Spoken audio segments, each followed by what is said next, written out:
Genesis 6-6 contains a statement so unsettling that it has forced interpreters to explain it away for more than 2,000 years, not because it is unclear, but because it is too clear. And the Lord regretted that he had made humanity on the earth, and it grieved him to his heart. The verse does not appear in poetry or prophecy, where metaphor might soften its meaning, but in straightforward narrative prose, written as a matter of fact. The Hebrew verb nacham, used here, describes a reversal of intention, a change accompanied by grief, not merely disappointment. In the ancient Near Eastern world, gods destroyed cities, punished rebels, and reset worlds. But they did not admit regret over creation itself. Yet Genesis preserves this moment without commentary or apology, suggesting that the discomfort is intentional. Ancient Jewish readers encountered this verse as a theological problem, not a poetic flourish. Why would scribes faithfully transmit a line that appears to portray God as sorrowful over his own creative act? Why does the text place divine regret at the exact moment before the flood, rather than after human violence becomes obvious? And what did the authors of Genesis believe had gone so wrong that creation itself became a source of grief? To understand this moment, the narrative before it must be read not as background, but as evidence. When creation began to fracture, the world described in early Genesis is not immediately violent or chaotic. It is ordered, expanding, and filled with life. Genesis 1 closes with divine approval. Creation is declared very good. Genesis 2 presents humanity as a steward, placed within a carefully structured environment. Yet by Genesis 4, the text records the first rupture that cannot be undone. Cain's murder of his brother Abel is not treated as a momentary lapse, but as a foundational shift. God warns Cain beforehand that sin is crouching at the door. Language that many scholars, including Gerhard von Rad, have noted suggests an external force seeking mastery. When Cain kills Abel, the earth itself is described as responding, receiving blood, and crying out. Violence is no longer private, it is embedded into the land. What follows is not repentance but escalation. Cain's descendant Lamech boasts of killing a man for wounding him, and rejects divine limits on vengeance, declaring a 77-fold retaliation. This is not incidental dialogue. It is the first recorded human speech after Cain that is quoted in full, and it glorifies disproportionate violence. By the time Genesis reaches its genealogies, death has become routine.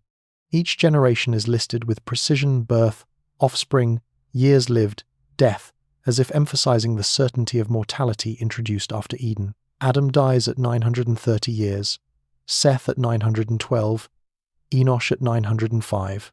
These ages mirror ancient Mesopotamian traditions, such as the Sumerian king list compiled around 2100 BCE, which also describes extraordinarily long-lived rulers before a great flood. In Genesis, however, longevity does not signal moral superiority. It highlights endurance within a world slowly decaying. One figure disrupts this pattern: Enoch. Genesis 5:24 states simply that he walked with God, and he was not, for God took him. No death is recorded. Ancient Jewish interpreters did not see this as symbolic.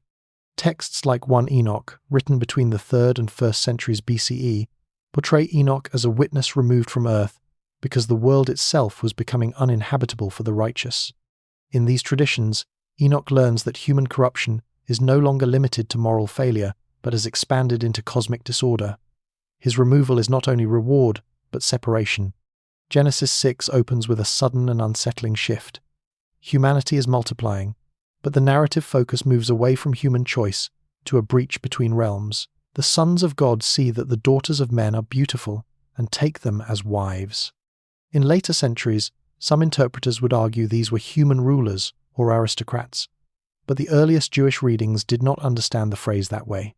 In Job 1-6 and Job 38-7, the same term, B'nai Ha-Elohim, unambiguously refers to divine beings. The Book of Watchers, a section of 1 Enoch, names these beings, dates their descent to the days of Jared, and locates the event at Mount Hermon, a real geographic site in the Levant. According to this tradition, they swore an oath together, binding themselves to an act they knew violated divine order. The result is not harmony, but distortion.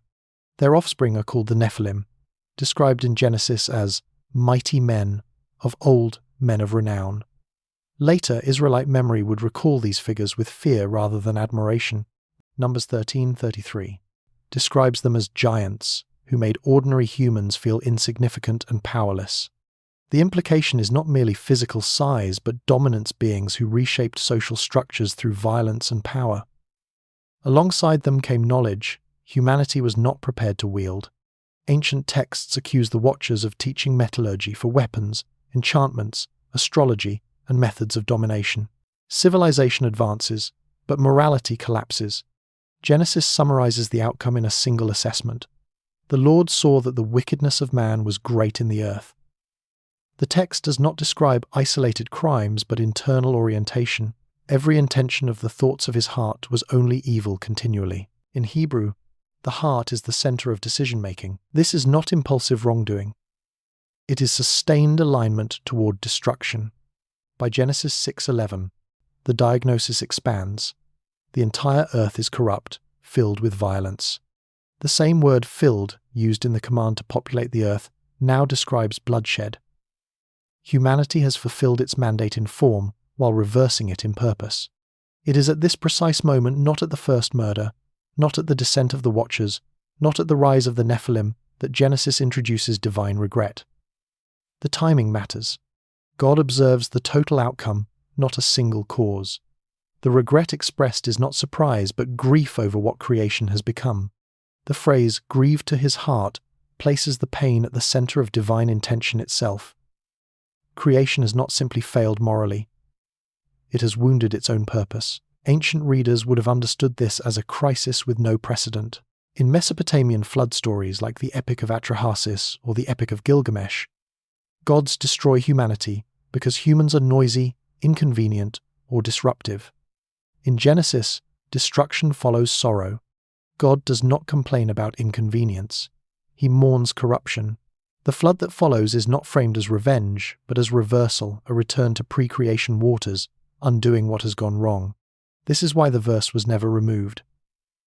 Divine regret is not a weakness in the narrative, it is the hinge upon which history turns. The world before the flood is not merely sinful, it is irreparably misaligned with its original intent. What follows is not restoration, but reset. Why ancient scribes did not remove God's regret.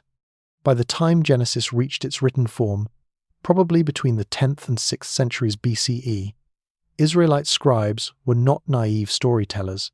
They were editors, theologians, and historians working with inherited traditions, oral memories, and older written sources. They lived through political collapse, exile, and theological crisis. If any group had reason to sanitize troubling portrayals of God, it was them. Yet Genesis chapter 6 verse 6 remains untouched. The verse does not attempt to explain itself, justify God, or soften the language. Instead, it stands as a fixed statement of divine grief. To understand why, it is necessary to look at the intellectual world these scribes inhabited and the questions they were already asking. In the ancient Near East, flood stories were not rare.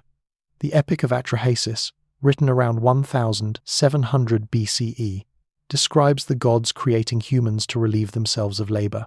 When humans become too numerous and noisy, the god Enlil decides to wipe them out.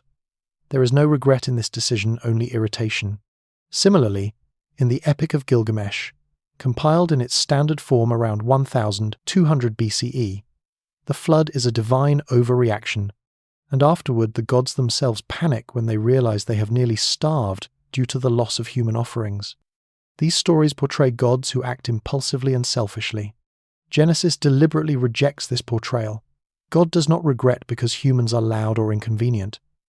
He regrets because the moral and relational purpose of creation has collapsed. This distinction would not have been lost on ancient readers. Genesis is participating in a known literary tradition but reshaping it. The inclusion of regret signals moral seriousness. The problem is not human existence but human direction. By preserving regret, the text frames the flood as tragic necessity rather than divine tantrum. In other words, regret is what makes God different from the gods of surrounding cultures. Second Temple Jewish texts show that early interpreters understood this clearly. The Book of Jubilees, dated to around 160–150 BCE, retells the Genesis narrative with added detail. In Jubilees 5, God foresees human corruption, yet still expresses sorrow over what humanity has become. The author does not see foreknowledge and regret as contradictory. Instead, regret is portrayed as relational pain. Knowing a child will make destructive choices does not eliminate grief when those choices are made. This analogy appears repeatedly in later Jewish thought. The Dead Sea Scrolls community at Qumran, active roughly 150 BCE to 70 CE, preserved multiple copies of Enochic texts, indicating that these interpretations were not fringe ideas.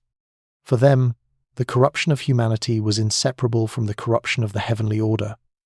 Divine regret reflected a cosmic breakdown, not merely a human one. In this framework, God's sorrow is not about miscalculation, but about the cost of granting freedom to both humans and divine beings. Later interpreters, however, grew increasingly uncomfortable. Philo of Alexandria, 20 BCE to 50 CE, writing in a Hellenistic philosophical context, argued that God does not change and therefore cannot regret in a literal sense. For Philo, Genesis uses human language to teach humans about moral consequences. Regret is instructional, not emotional. This approach reflects Greek philosophical influence, especially the idea of divine immutability. Yet even Philo never suggests the verse should be removed. He accepts it as authoritative, even if it must be reinterpreted. This tension intensifies in early Christianity. Augustine of Hippo, writing in the early 5th century CE, insists that God's regret represents a change in effects, not in divine will. God appears to regret because humans experience judgment, not because God has altered his mind. Augustine's concern was doctrinal. A God who regrets might imply error, and error was incompatible with classical definitions of perfection. But Augustine's solution is telling. He does not deny the verse. He explains it away. The text itself remains stubborn. What none of these interpreters deny is that the verse posed a problem. Genesis does not portray a detached deity overseeing a predictable machine. It portrays a God engaged in an unfolding story, responding to outcomes that matter. Ancient scribes did not remove regret because it explained something essential: why the flood happens at all. Without regret, the flood becomes arbitrary. With regret, it becomes tragic. This also explains why Genesis does not blame one single cause. The text does not say God regretted humanity because of the Watchers alone, or because of the Nephilim, or because of Cain's descendants. It presents a cumulative failure. Violence spreads, power concentrates. Thought itself becomes corrupted. Regret is the moment when God assesses the whole and finds no path forward that preserves the original creation intact. The scribes who preserved this text were likely familiar with exile, displacement, and national destruction. Many scholars locate the final shaping of Genesis during or after the Babylonian exile, 586 BCE. When Jerusalem was destroyed and the temple burned. For an audience that had watched its own world collapse, divine regret would not have sounded blasphemous. It would have sounded familiar. The idea that something once declared good could become irreparably broken was not theoretical. It was lived experience. In that sense, Genesis 6:6 does not weaken God, it deepens him. A God who regrets is a God who cares about outcomes, not just authority. The flood is not the erasure of a failed experiment, but the cost of refusing to abandon moral purpose altogether. Regret is what justifies judgment without making it cruel. The question that remains unresolved, and that Genesis does not attempt to answer, is whether regret implies that the same collapse could happen again. If God regretted creating humanity once, what prevents history from repeating itself? The narrative moves forward, narrowing its focus to one man, Noah. But it does not claim that the underlying problem has been solved. It has only been contained, Noah and the logic of a regretful judgment. When Genesis introduces Noah in 6:8, it does so quietly, almost cautiously. But Noah found favor in the eyes of the Lord. There is no dramatic calling, no immediate speech from God, no claim that Noah is perfect. In fact, the text avoids portraying Noah as a solution. He is a remnant. This distinction matters. In many ancient flood traditions, the survivor is chosen because of cleverness, secret knowledge, or divine favoritism. In Genesis, Noah is chosen because the world has become unlivable, not because Noah represents a new ideal humanity. Divine regret has already determined the direction of events. Noah merely limits the scope of destruction. Genesis 6:9 describes Noah as a righteous man, blameless in his generation.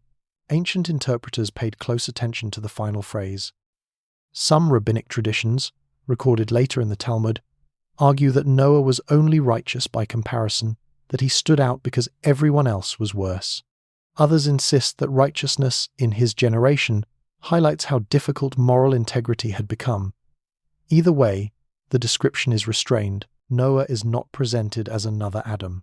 He is not said to walk with God as Enoch did. He is sufficient, not transformative. The decision to bring the flood is framed as a response to systemic violence. Genesis 6:13 records God saying, "I have determined to make an end of all flesh, for the earth is filled with violence through them." The Hebrew word translated determined implies completion or fullness. The decision is not impulsive. It is the conclusion of an evaluation. Divine regret does not produce hesitation. It produces resolve. This is an important distinction. The text does not portray God as emotionally unstable, swinging between sorrow and action.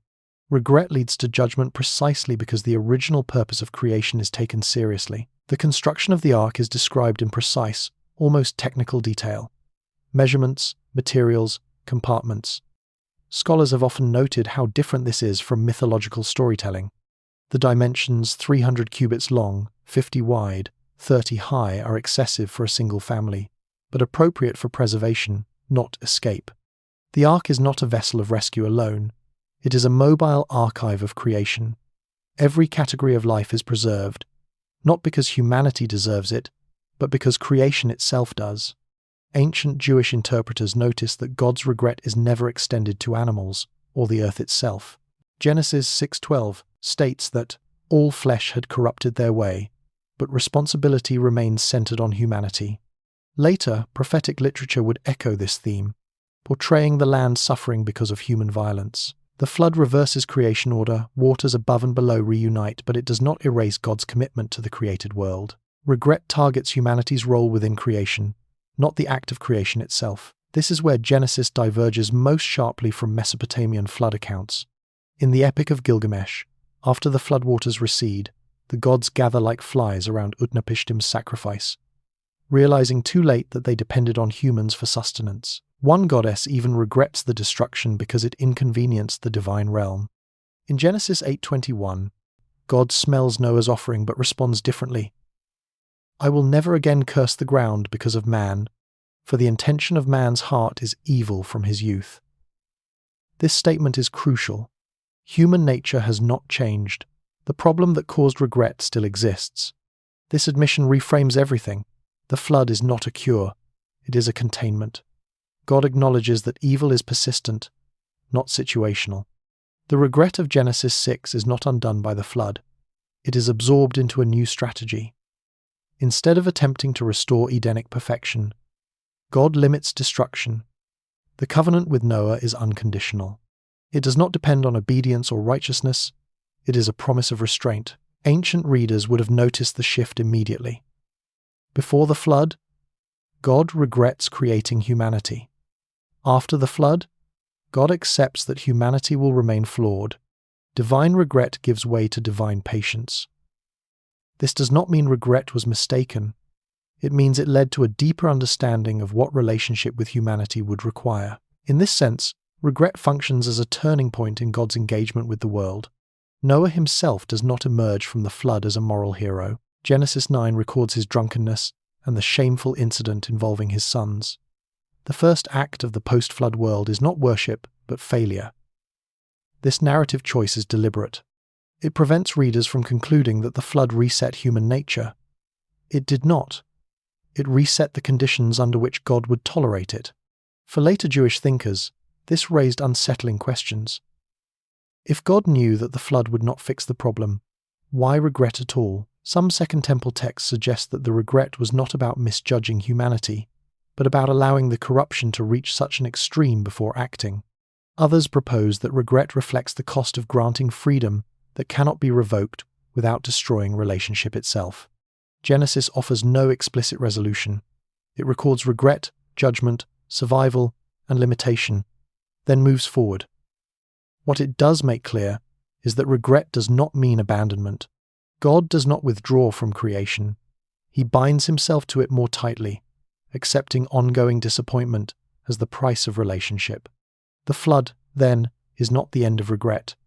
It is the moment when regret reshapes divine action. Judgment becomes bounded. Violence is restrained by covenant. History continues, not because humanity has changed, but because God has. Does divine regret ever disappear? After Genesis 6, the word nachem does not vanish from the biblical text. It changes context, tone, and implication, but it remains part of Israel's language about God. This alone is significant. If the regret of Genesis were meant to be dismissed as primitive or metaphorical, later writers could have quietly avoided the term. Instead, they reuse it sometimes cautiously, sometimes provocatively, suggesting that the tension introduced before the flood was never fully resolved. In 1 Samuel 15, the prophet Samuel delivers a divine judgment against King Saul for disobedience during the Amalekite campaign, traditionally dated to the late 11th century BCE. In verse 11, God declares, "I regret that I have made Saul king, for he has turned back from following me." The wording is strikingly similar to Genesis 6:6. Once again, God regrets an act of appointment, not merely a consequence. Yet later in the same chapter, Samuel insists that God is not a man, that he should regret. Ancient readers noticed the contradiction immediately.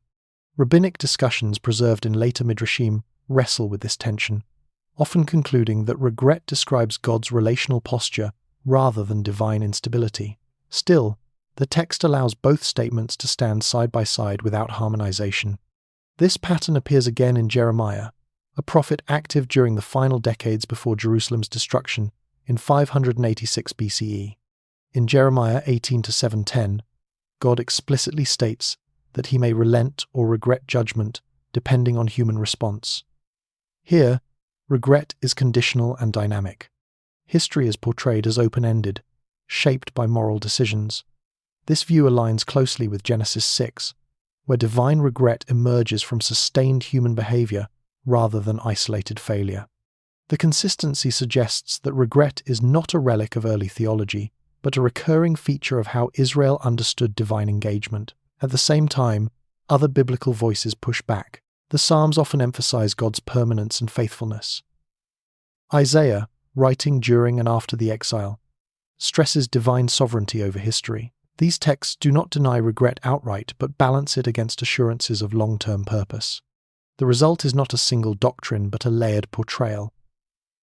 A God who commits to creation, grieves its direction, judges when necessary, and restrains himself afterward. This complexity reflects Israel's historical experience.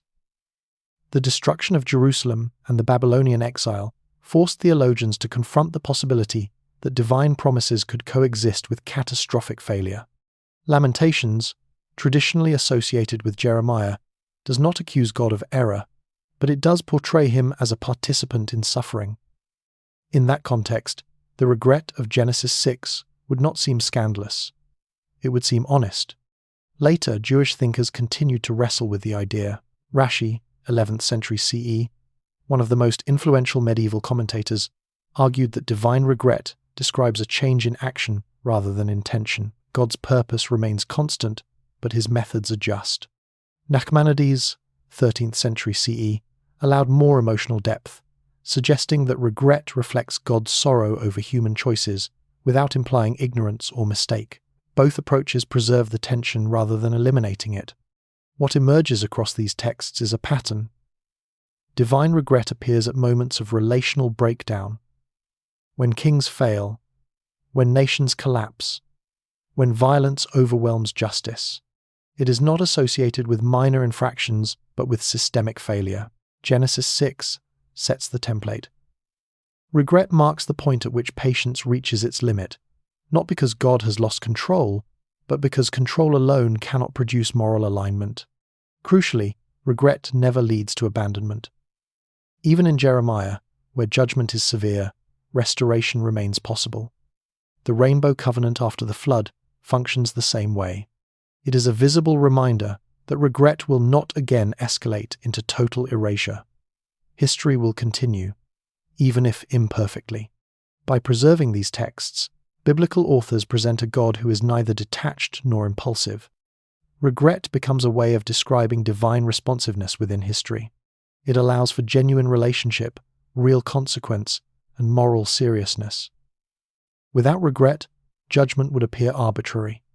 Without restraint after regret, judgment would be final. Genesis 6, then, is not an anomaly. It is the first articulation of a theme that will echo throughout Israel's scriptures. A God who commits to creation, knowing its cost, grieves when it goes wrong, and chooses limitation over abandonment. The moral collapse that triggered divine regret.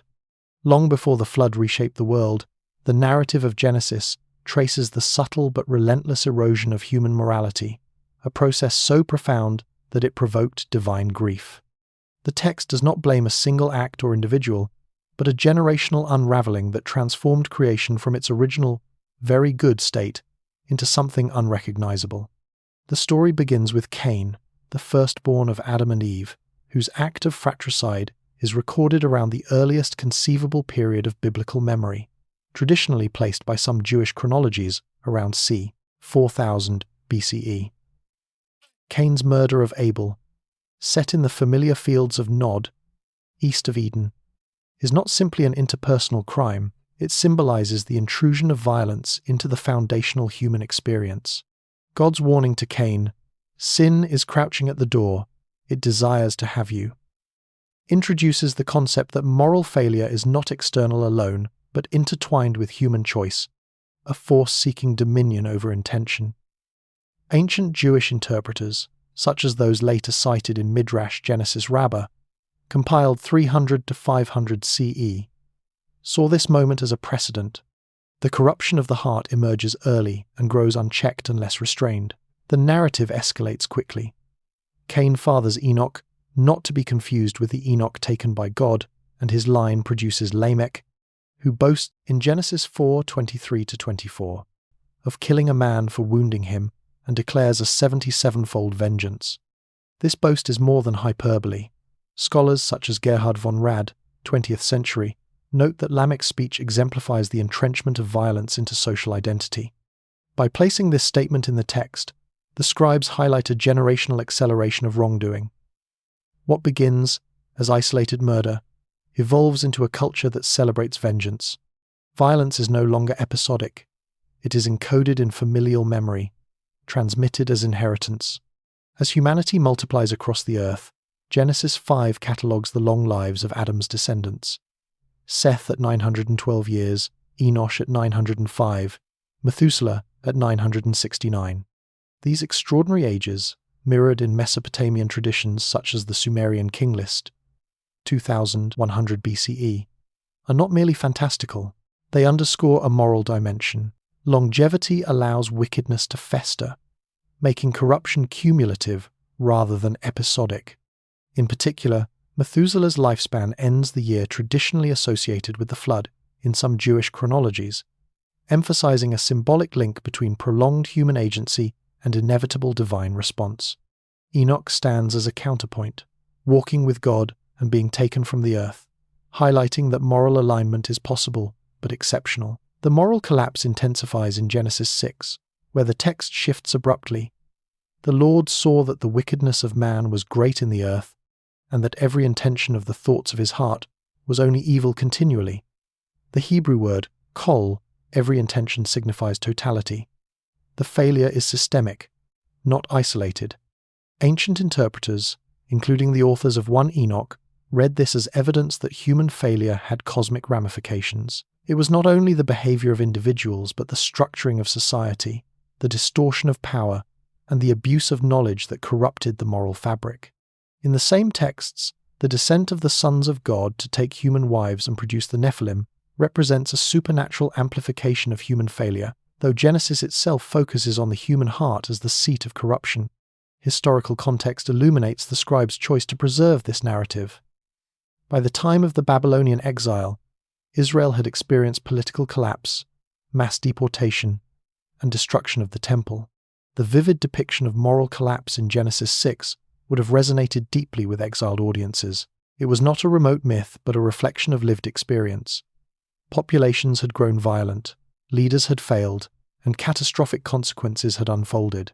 The text's inclusion of divine grief, God regretting, creating humanity, acknowledges that cosmic and historical order can be disrupted by cumulative moral failure. It models a God who responds to human action relationally, not mechanistically. Later commentators grappled with this moral and theological tension. Philo of Alexandria, 20 BCE to 50 CE, interpreted the passage allegorically, seeing human corruption as inevitable when reason is abandoned, and divine regret as a pedagogical tool rather than literal emotion. Augustine of Hippo, 354 to 430 CE, framed regret as God responding to outcomes rather than changing intent.